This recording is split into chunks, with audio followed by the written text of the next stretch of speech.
Guys, good to have you back. Some fantastic news has come in. Kyle Byron, a well-renowned nutritionist here in Toronto, has just emailed through, said that we can go have a chat to him about a plant-based diet. And Let's Talk Health TV is on its way. Let's go chat to him right now. First off, for the audience that don't know who you are, just give us a little bit of a synopsis about the Kyle that we need to know. Well, I'm Kyle Byron, and I want you to know that I have a science degree in human nutrition, and I've been helping people eat better for 11 years. Oh. I'm also a personal trainer, and so I used to do a lot of that, and I don't do much of that anymore. I want to focus more on nutrition consulting, and so that's my full-time gig, and it's my passion, and we're expecting a kid in 2 months, our first. Congratulations. And so we've been reading up on how to feed the little ones, and we're thinking about our family to come, and what's our relationship with food going to be as a family. Yeah, and so it's these things that I help people transition, and it's a difficult transition. You look at trying to change what you eat, and if you've never done it, it's one of the hardest things you can do, and it's very emotional. We learn how to eat before we have memories, and all these habits play out in our relationship with food and our family and our friends and years and years and years. You might be 30 or 40, 50 years old, and then all of a sudden you're dying inside and you have to change how you eat. It's very, very challenging. Absolutely. So I try and be very sensitive to that when I'm working with people. Yeah. So, I've got the degree and I've got the experience and all that, but this is a people job. This is like an interacting and a coaching. This is a coaching job. 100%, yeah, and a huge part of that is it's a personal decision. There's morals and values involved. There's a huge part of it for you, and especially with a kid coming into this world, is a big part of that play the environment and what impact it's having on the environment, whether that's positive or negative. So what we eat absolutely impacts the environment. So I think I would say that's common knowledge now. It's not motivating people to change, really. Maybe the odd person will get off, red meat for the environmental improvement. Generally speaking, that might be 0.1% of the population that makes that conscious effort. Me personally, I don't give to that many charities, but the ones that I do are supporting the environment, actually. There's one that supports the environment, and then there's one that supports literacy and economic growth for people less fortunate, and that one's actually around food as well. So when I go to make my food choices, yes, I'm trying to do something good for me, but even me, I will still, who cares about the environment, I'll still choose my health over the globe's health. Like, I do eat red meat. I do grow some of my own vegetables too, though. Oh, right. Right, and you take a flight across, from here to like New York, here to LA or something. Like that's destroying the environment too. So we're in a tough spot with that. Absolutely. Yeah, big time. So you've been in the game 11 years. Obviously, you've seen. I would imagine you've seen a lot. 2,000 clients. 2,000 clients. Well, what's some of those big wow moments? Like, not just transformation, not just people losing extreme amounts of weight or living a healthier lifestyle, but what are some of the things that you've seen that really have kicked you back and said, "Oh my God, like that's either baffled me, whether it be a positive or negative way, or some of just those things that have stood out in that 11 years." Definitely one thing I noticed a few years ago is how difficult it is for people to just understand some of the concepts. So for example, a healthy meal has about 20 to 30 grams of fat. So I could tell you that, and I could ask you that 6 months later, and you might not remember that. So I've had clients go through my entire process, have all this stuff mastered, and I might hear from them 2 years later, and they'll come in and I'll ask them maybe that question, and they have no idea. They have no idea how many grams of fat a meal should have, and I think, well, how could you forget that? It's very important, and it was very clear, and you did know it, you used to know it. And so I talked to a psychologist about this actually, and she explained this veil that people have. And so the more anxiety you have around food, the thicker this veil is between you and me. So that person might know that a healthy meal has 20 to 30 grams of fat, but that anxiety around food, it makes it hard for that information to actually stick. And this woman is a PhD in psychology with 50 years experience, and she helped me a lot in my career with working with people. And so a semi-credible source. Yeah. So to answer your question again, over the 11 years, just how hard it is for someone to change, and how hard it is for them to just get through their food issues and really understand what they're eating. And it's just very hard, harder than people can even imagine. But I've seen it. I've seen it over and over again. Yeah. You know, I'll work with someone for a few sessions and I'll say, Bob, we got to do more work, man. You got to come back. But I'm the guy selling the services, right? So of course they're going to assume I'm going to say that. But then of course Bob goes on, and I might see Bob in the subway, and Bob's like gained a bunch of weight back or something. And I thought, man, like, I wish I could have helped that person better. But he needed more time with me. So. Absolutely.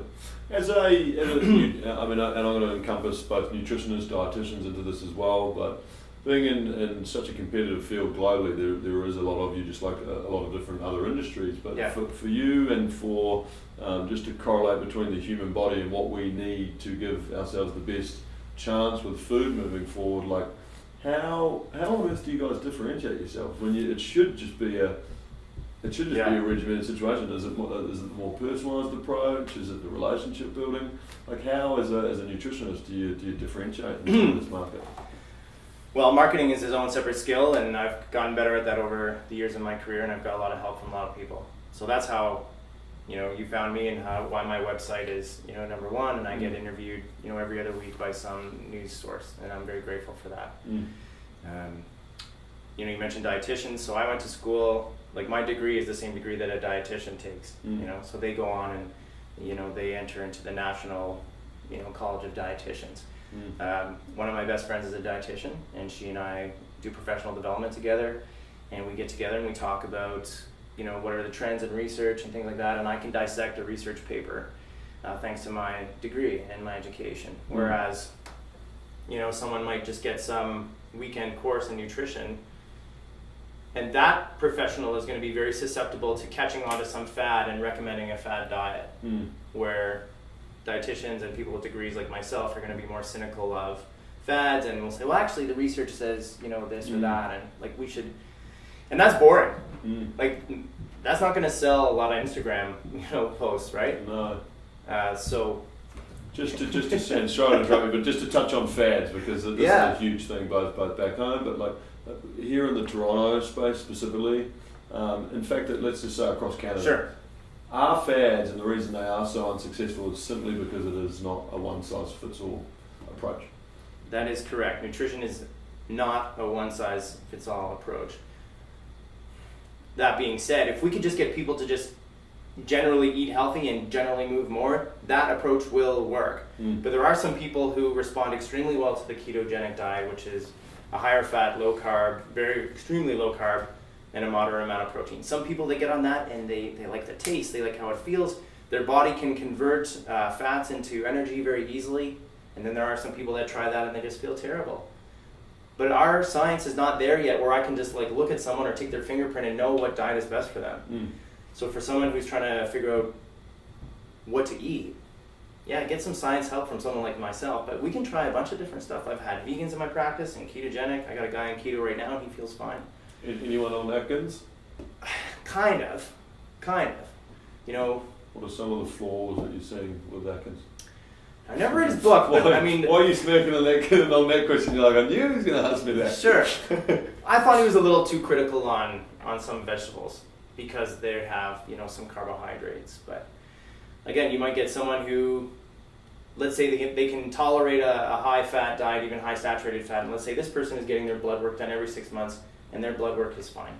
Okay, fine. So that person is, you know, maybe they're not at high risk for a heart attack, but, you know, you put someone else on that diet and, you know, they might stroke out and die in a few years. The Atkins diet, from what I understand, was pretty strict on even like some starchy vegetables and fruit, and you know those are healthy foods. We need fruits and vegetables. If you take a look at this beautiful picture I have in my office, can we get a little shot of that, please?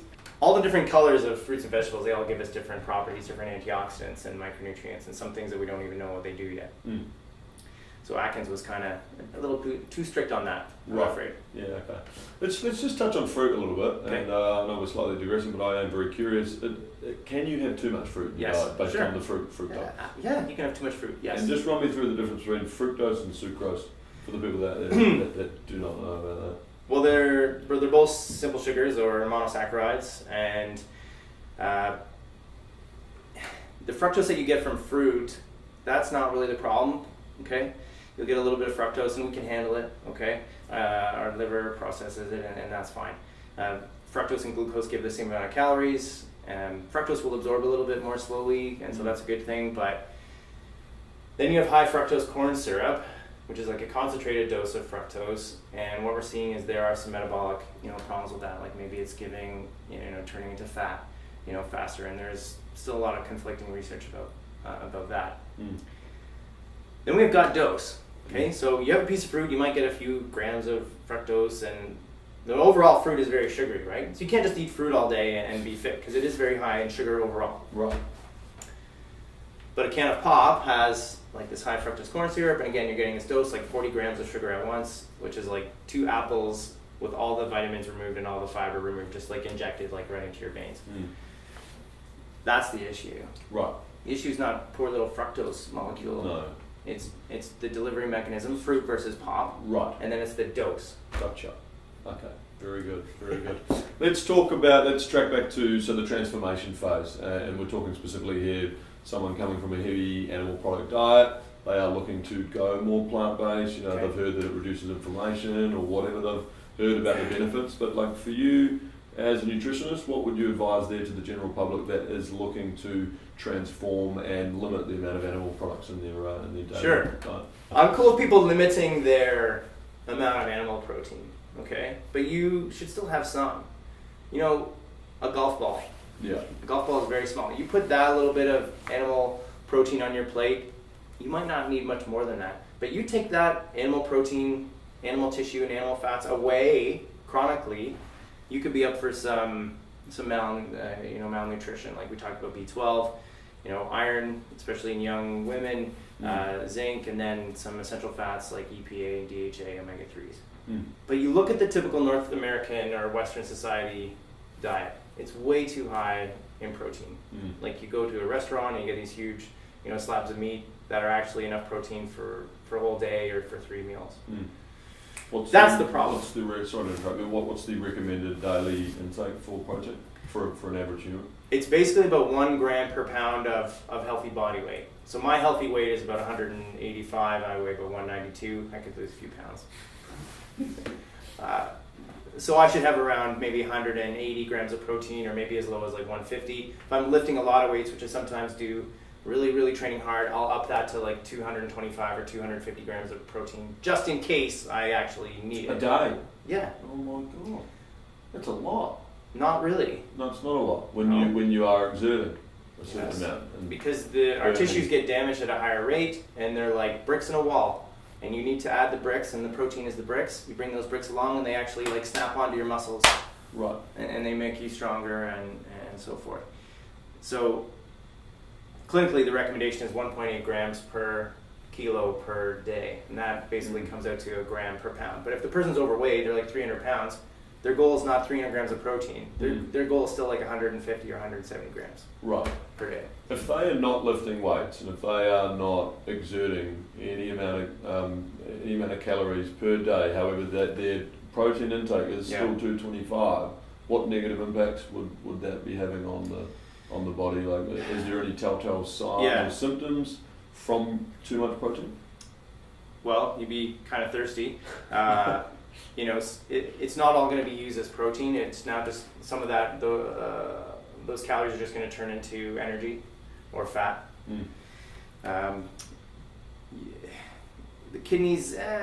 The research says that high protein diets are pretty safe, but I mean that's in populations that are also eating healthy and maybe pretty active. But you have someone that's really sedentary and they're having like 3 or 4 times as much protein as they need. Maybe at that point something starts to get you. Maybe you get some digestive issues from that, or long term, maybe it is harder on your kidneys, and long term when your kidneys fails like 10 years earlier if you live that long. Right.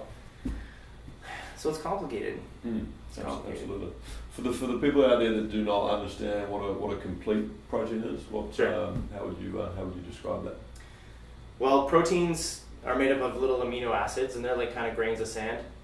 And I talked about protein and muscles being like brick walls. So the amino acids are the grains of sand, and you need all the different amino acids to be healthy. So like rice has all the grains of sand except for one, And beans have all the grains of sand except for another one. So when you put beans and rice together, you get a complete protein. The problem is, to get enough protein that I need, I have to eat like a 600 calorie meal of beans of rice. And so now all of a sudden I'm having like 200 grams of carbs, which is a lot for a meal. It's one of the problems with the vegan diet is you're constantly chasing this protein down and getting a lot of extra carbs. Right. So the concept of a complete protein is like when you eat like animal tissue, they're all complete proteins. So the vegan has to combine like a whole grain and a legume, and then they get some vegetables on there. And then at the end of the day, I usually recommend that a vegan will have like 1 scoop of protein powder a day to top up their protein. And of course, there's several vegan protein powders out there. Gotcha. Fantastic. Oh, hello. Fancy seeing you here. Welcome to the show. Let's Talk Health TV, proudly sponsored by Profi, a fantastic, complete plant-based protein, which is just absolutely fantastic, super delicious, and extremely efficient. Whether or not you're in the corporate world, you need a pre or post gym supplement for that protein intake, this is for you. It is absolutely fantastic. And I just want to showcase how easy it really is. So in there, and then over to the water sink. Guys, full cup of water, easy as that. I have not, to be honest, come across anything that is as simple and easy as this that gives you a complete whole plant-based protein. And then in we go, like that. Guys, super easy, so efficient, doesn't matter. You can take this anywhere, whether or not you're in the corporate world, go to the gym, in your car, providing you got water obviously, but it is just so easy. Whip it up, 20 grams of protein in each one, a whole complete protein, plant-based, and it is just fantastic. Like that, and it tastes good too. That's the best thing about it. It's all about good taste.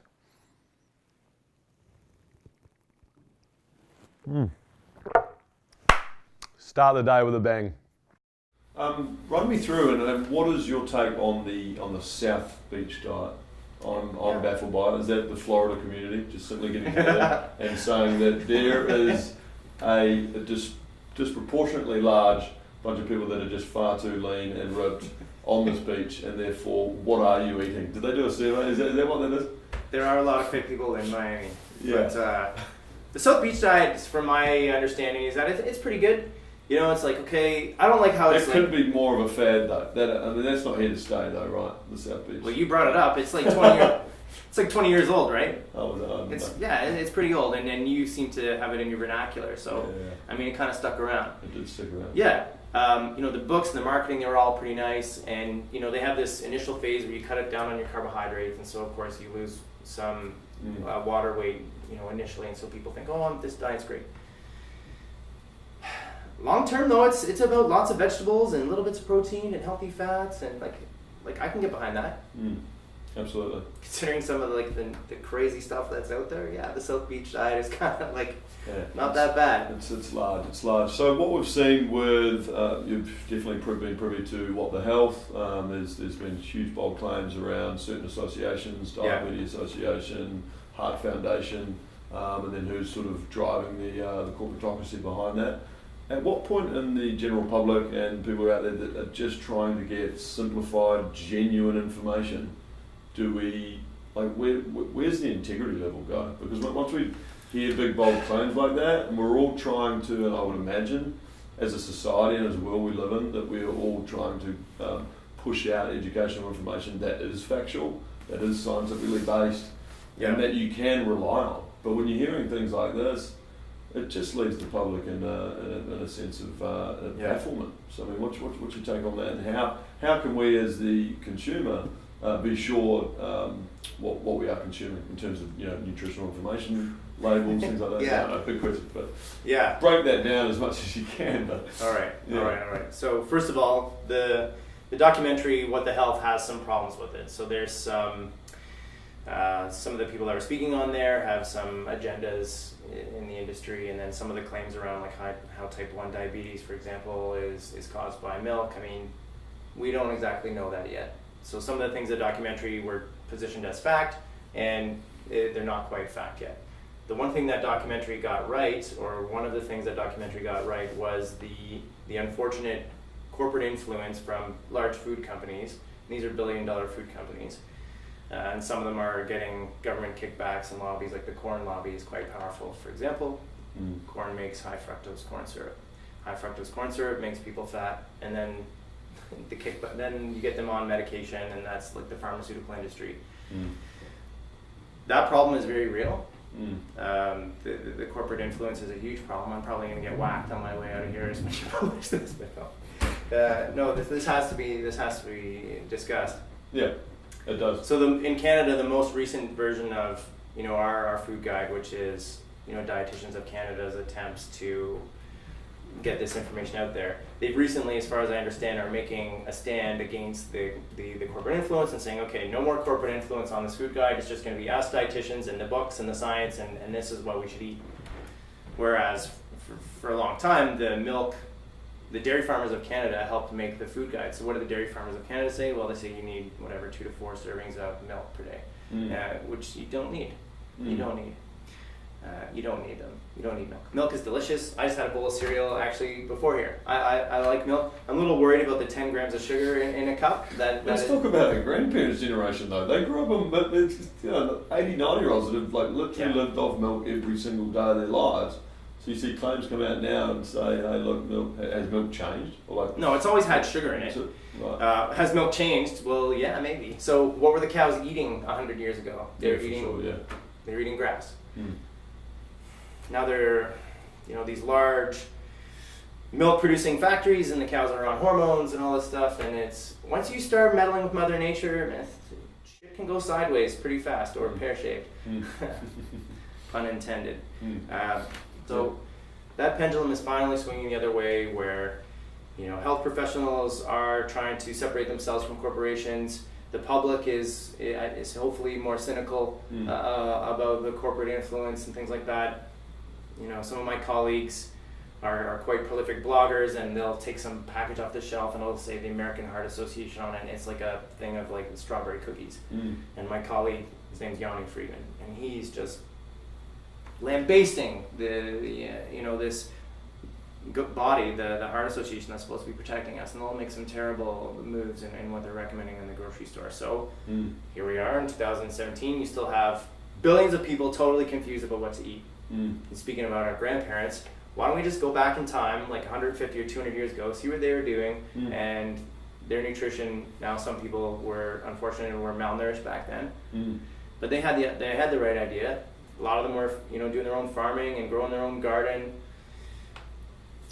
Cows eating grass, eating that stuff, 3 square meals a day, lots of activity. That was working. And then it all got messed up once the corporations came in and these large farms. Now part of this problem is Monsanto. Well, no, not necessarily. We'll talk about that in a minute. Part of the problem is the population of the world. How are we going to feed all these people? 100%. But yeah, so. Yeah. Just a quick situation here to give you a scenario. So if I was to eat, two porterhouse steaks a week for a prolonged period of time, let's say 20 like a big years, steak like this. Big steak like this, twice a week. Let's say I do it on Monday and a Friday for 20 years. Am I more at risk, and is there evidence to say that I am extremely at more high of a risk of colon cancer and heart disease if it's just twice a week? So a couple years ago, there was a meta-analysis, which is where they take a bunch of research papers and then you dissect all the results, basically. So they said more than, I can't remember which the amount is, but more than a few servings of red meat per week, which would include pork, your risk of death goes up 10%. Wow. Now, to put that in context, you smoke cigarettes, your risk of death goes up like thousands of percent. So this little bit of 10% higher risk with eating red meat, is that worth the risk? Yeah, probably. But do you need 2 big steaks like that at once? Remember, we talked about dose here. And how many vegetables are you eating? How active are you? How much sleep are you getting? Are you taking essential fats? What did that cow eat? That you like? These are all contextualized into that question. So if you ask me these porterhouse steaks, I mean, I've got all these other questions to ask you, and this is kind of where nutrition might get a little bit complicated. So can we say red meat is bad? No. You cannot say that. No. You can't. You can't say that. absolutely. Can we say vegetables are good? Yes. Yeah. So there are some things that we can say. Is water good for you? And I mean, it is statistically proven that a plant-based diet reduces inflammation in the body. Yes. No. No. No. What you want to be saying there is... Devil's advocate. What you want to be saying is that vegetables reduce inflammation. Right. But a plant-based diet can be very high in legumes and grains, and then that can increase inflammation. Right. Okay. Vegetables are good for you. Oh, period. Yeah. Yeah. But it doesn't mean meat is bad. No. Yeah. Yeah. 100%. 100%. So there has been a lot of scrutiny, and just to digress back to the Monsanto conversation, they're always under the public eye. What are they doing? Where do you really think their motives lie? Generally? Well, their motives are in, again, feeding the world that is, like, I don't know, we are 8 billion? And what were we 40 years ago? Like 3 or 4 billion? 3 or 4, yeah. Growing at a rapid rate. So Monsanto is not as bad as some of these websites will say that they are. Okay, so they're doing some genetic engineering of plants, but that's been going on for centuries, ever since the first guy that like put 2 flowers next to each other.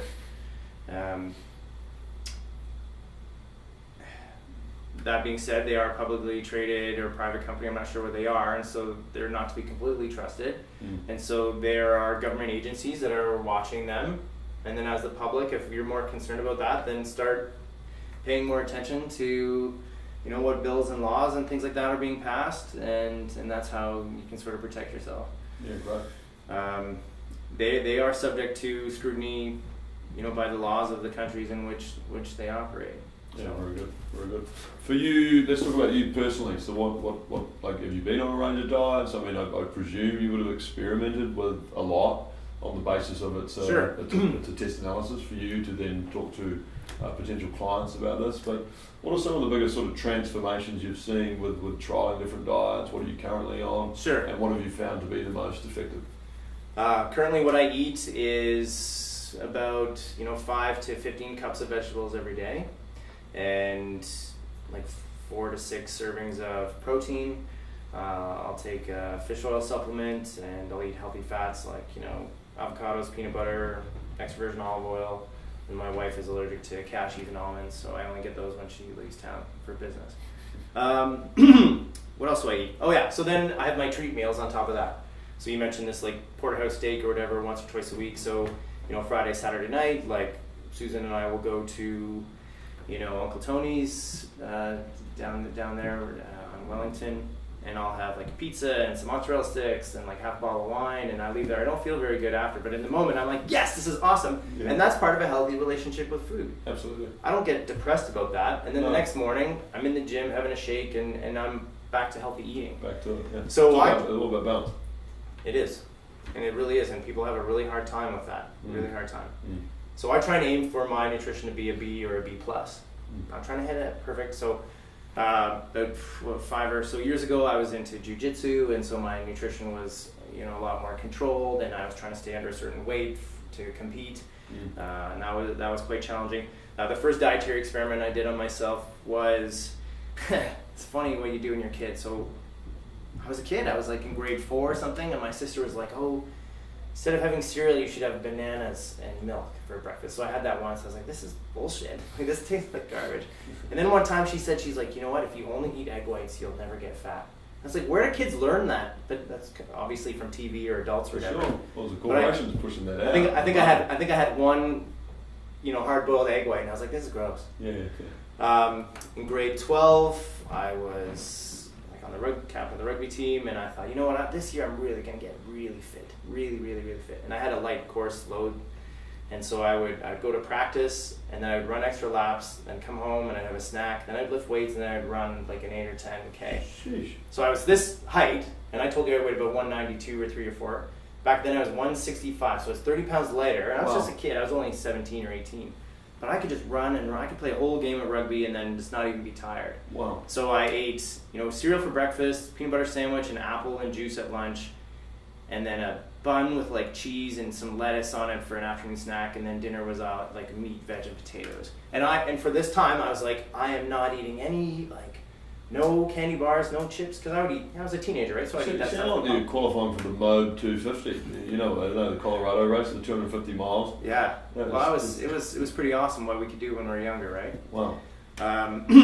Yeah, and so I ate that way for quite a long time, a couple months, which is a long time for a teenager. And I was still drinking a little bit on the weekends and that didn't seem to really impact my performance. But man, I was fit. So that was my first main dietary experiment. Right.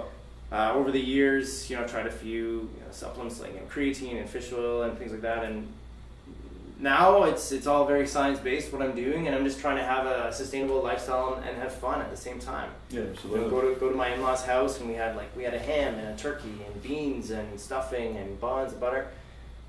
I don't care about my diet at that point. I'm in a family situation. I'm just gonna enjoy this meal, be grateful, and get back on it the next day or when we get back to the city. Yeah, absolutely. For the general public out there, in terms of some really, really key telltale signs around, okay, just whether or not it's, and let's just bring a neutral platform here around, let's not bring in how much alcohol you're having, but just on a purely a diet-based conversation, what are some telltale signs that your diet just isn't quite right? And okay, so energy levels number one. Energy levels number one, and body composition number two. So get back to protein, I guess. One of the main issues I see in people here in Toronto and the sort of the corporate lifestyle is not enough protein at breakfast or their snacks, and so their blood sugars are all over the place and they feel like crap. So after one session, I'm like, okay, for your breakfast, have a smoothie with some protein or have some eggs instead of cereal. And then for your afternoon snack, and instead of just having a piece of fruit, have some fruit and cottage cheese. They feel 100 times better right away. Their energy levels are better because your blood sugars are more normalized. They get home from work and they're less starving, and so they have a smaller dinner, and all of a ssudden they're just losing weight. This is from one change that makes you feel better and probably lose some body fat and perform better in the gym as well. Absolutely. Phenomenal. Very good. Kyle, it's been a pleasure. Thank you so much for your time. Yeah, I do appreciate it. Yeah, my pleasure as well. Yeah, all the best. Yeah. So guys, that's a wrap. Fantastic. Head along to profiprohealth.com and enjoy yourself a complete plant-based protein. Thanks for your time and enjoy.